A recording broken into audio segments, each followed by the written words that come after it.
যে আশিককে স্বয়ং দেখা দেওয়ার জন্যে আল্লাহ নবী তার ঘরের মধ্যে চলে যেতে পারে। কেমন আশিক হলে আল্লাহ নবী আশিকের ঘরে যায়? আল্লাহু আকবার। এবার হযরত বেলাল ঘুম থেকে উঠিয়া হাউমাউ করে কান্দে, মাথার মধ্যে একটা গাঠুরি নিয়া মদিনা শরীফের দিকে দৌড়ায়। তখনকার সময় এত গাড়ি ঘোড়া ছিল না, মানুষ পায়ে হেঁটে চলতো, অনেকে ঘোড়া দিয়ে চলতো, বিভিন্ন পন্থায় জাহাজে চলতো।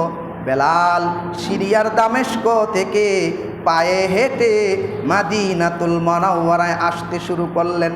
মাদিনাতুল মুনাওয়ারায় হযরত বেলাল যখন এসে পৌঁছাইলেন তখন ছিল তাহাজ্জুদের সময়, নজুলে রহমতের সময়।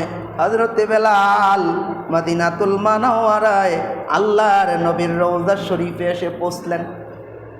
পৌঁছার পরে আল্লাহর নবীর রওজা মুবারক জালি মুবারক দ্বারা ঢাকা ছিল।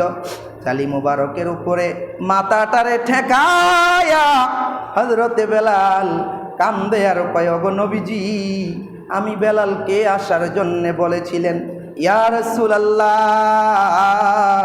ওগো নবীজি, আমি বেলাল আপনারে বড় ভালোবাসি।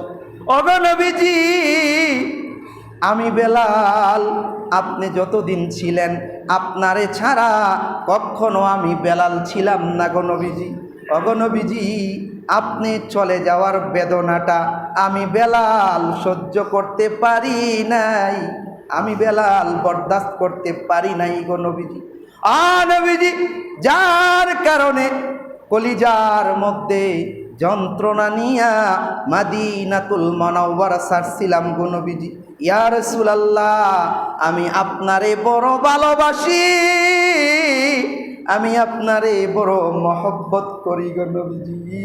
আমি বেলাল রে আপনি ভুল বুঝেন না গো নবীজি।